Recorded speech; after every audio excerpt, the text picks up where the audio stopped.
Am I the asshole for upstaging the bride with an outfit that was approved prior to the wedding? This is Kendall Jenner. Did she write this?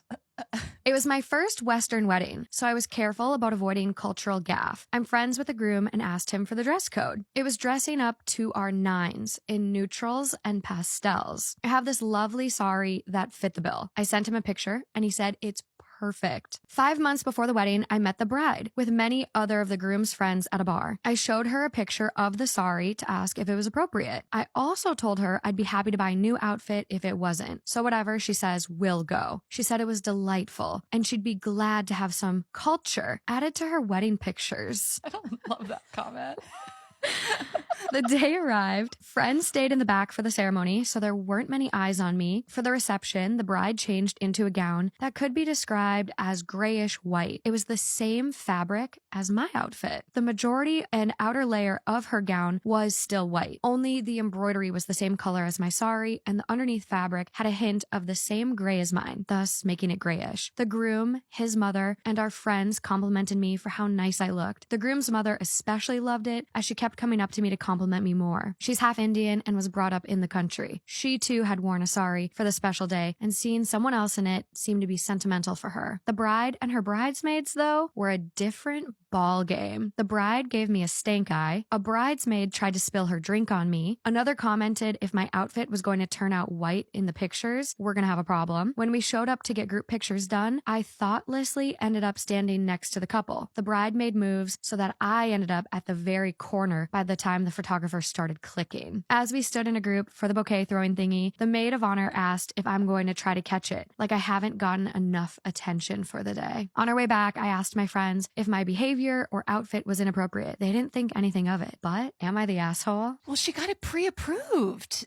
And if it was just the groom, I'd be like, that's your fault for asking the man. Totally. That's where I thought it was insane. going. I thought she but only got the male approval. I can see the bride being like, doing a little mental gymnastics, being like, I don't want to tell someone not to wear something. I don't love it. I guess I'll just say it's okay. She's not going to be in a lot of photos. But like, she said it was fine. It's her wedding. If there's any day to like pull rank, it is your wedding day. It's that day. Yeah. She actually did share a picture of her sari. Oh my God, can we see Ooh. it? Yeah. Because you said, I didn't catch the part where she said it was the same color. You just said fat. Oh. I mean, it's lightish, grayish baby blue. It looks baby blue to me. Yeah. Also, I will say that outfit, it is a lot of fabric. Like, I can see also a bride getting upset that you look half naked at their wedding. That's why I said Kendall Jenner. You're not showing anybody up in that much fabric. Here's the thing. I probably wouldn't have chosen that. It was like Raina said, it's so big. It's really kind of ostentatious. And then it is giving white vibes, but she loved it. And she was wanting to go with this neutral theme. And then she ran it by the bride and groom. So Yeah.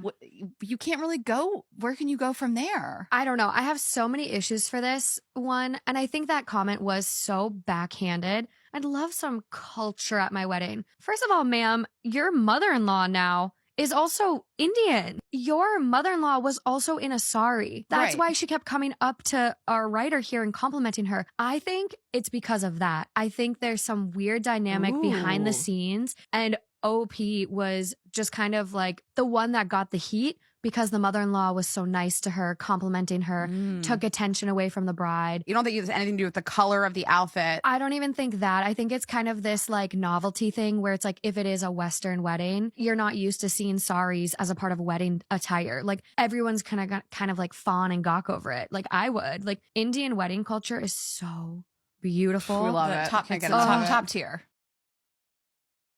Am I the asshole for abandoning my mother-in-law in a parking lot full of watching people? I, female 26, am a stay-at-home mom, and I pick up my daughter after school. My husband, male 35, takes her to school in the mornings on the way to his work. Mother-in-law got divorced a couple of months ago, and not so subtly complained to my husband that she was lonely. So my husband insisted that we have her over every weekend. Mother-in-law and I don't get along. For example, mother-in-law has always made snide remarks about me being a teenage mom, but I learned to ignore it since my husband asked me to keep the peace. When she began coming over, she would make comments about how dusty the floor was, how much laundry was in the basket, etc., hinting that I should be doing more housework as a stay-at-home mom. Finally, final straw was when she commented about our daughter's academic abilities, saying stuff about how she's below standard academic level and blaming me for not putting in the effort to teach her. After a big argument, my husband finally agreed that only he would visit mother-in-law at her home. Mother-in-law and I haven't spoken to each other since. Well, mother-in-law's catalytic converter got stolen yesterday and hasn't gotten fixed yet. My husband drove her to work this morning and asked me to pick her up. I said no. Mother-in-law works fairly close to our daughter's school, about a 15-minute walk. In the middle of the day, my husband sends me a text saying that he convinced mother-in-law to walk to our daughter's school so I can pick up both of them at the same time. I arrive at my daughter's school and see mother-in-law with my daughter. I walk up to them and tell mother-in-law that she can find a way home, that I'm not going to give her a lift. She started to create a scene, and the other parents and children were starting to stare. So I took my daughter by the hand and drove away. Husband yelled at me when he got home, saying that I embarrassed mother-in-law in front of the other parents and left her stranded when I could have easily have driven her home. It really wouldn't have been much work to drive her home one time, and I'm regretting causing a scene at my daughter's school because her classmates and their parents might have seen it. Am I the asshole? I'm really torn on this one. Really, really torn, because I get you've kind of set a boundary for your mother-in-law. Like, your comments are too much. You're rude to me. You don't like me. Now you're, talking shit about my child, basically implying she's dumb. Also, side question, I don't know if I missed this at the beginning, but is the husband, that's his child? Or is it a teen pregnancy from a separate person? It was not mentioned. Not that it matters. I was just like, I mean, there is quite an age gap. So that is so true. If OP was underage, then it's kind of, never mind. I forget I asked, because I was like, if she's judging her for being a teen mom, I was like, was it not your son? But maybe I forgot there was an age gap. But now I'm really curious, because if it was your son, that's a whole other thing we have to unpack. That's problematic in itself. But I mean, I get the boundary, but at the same time, it's one ride, one day.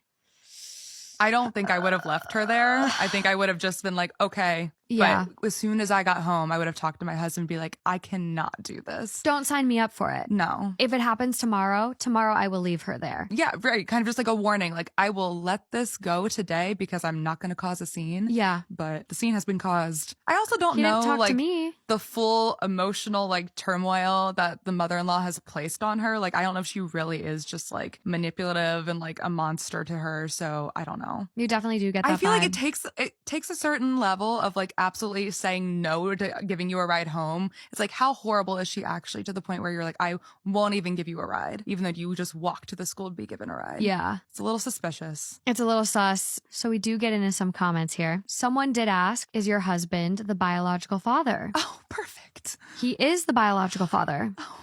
I had her when I was 19. I agreed to keep the peace with mother-in-law because my husband always let me know that he was on my side. Obviously, he doesn't see anything wrong with my age. Okay.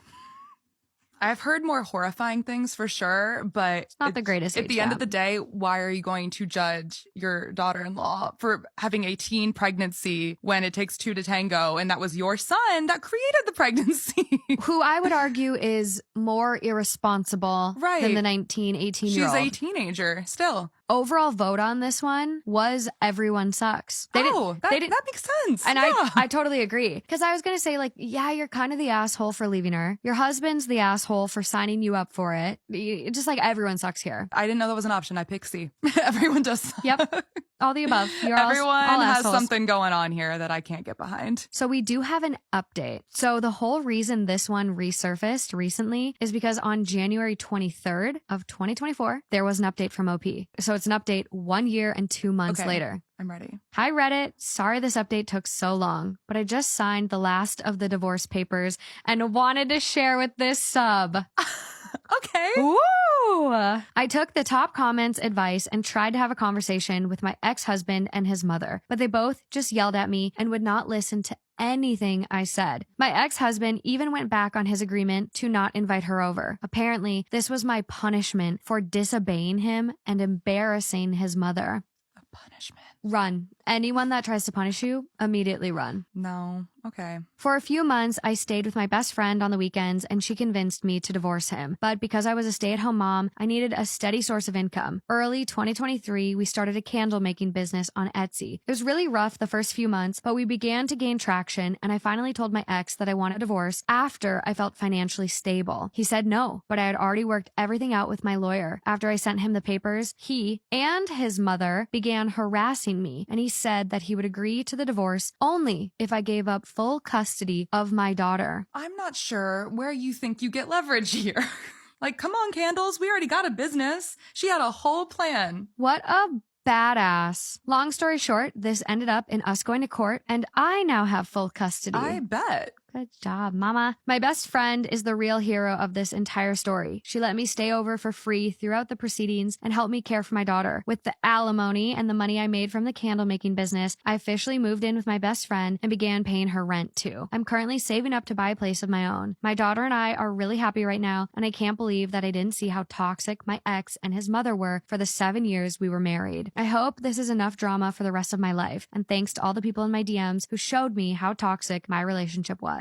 Oh, I'm so glad that had like a good ending for her. Same. And honestly, that being the ending confirms all the suspicions from beforehand of like, do we really know how bad it is with the mother-in-law Yeah. and even her husband like not Yeah. defending her? No, I think we do now. I think very apparent now.